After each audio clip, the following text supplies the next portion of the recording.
গত ব্লগে তোমাদেরকে এই জায়গাটা সম্পর্কে অনেক কিছু বলেছিলাম। আমার কাছে বেস্ট পার্ট লেগেছে এখানের প্রত্যেকটা স্তরে কিন্তু এই টাইপের দোলনা আছে। দোলনাগুলোতে আমার অনেক ভালো লাগছিল।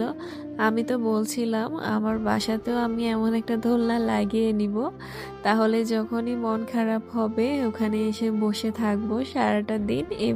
এখানে লেকও আছে, এই লেকের ভিউটা পুরো কটেজ জুড়েই তোমরা দেখতে পাবে। আর এখানে নৌকা আছে, কাইকিং করা যাবে চাইলে। আমার এটা তেমন একটা পছন্দ না, আমি করব না। আমি শুধুমাত্র এখানের ভিউটা এনজয় করছি। এখানের ভিউটা আসলে অনেক সুন্দর ছিল। দূরে দূরে কিছু ছোট ছোট দ্বীপের মতো দেখা যাচ্ছিল।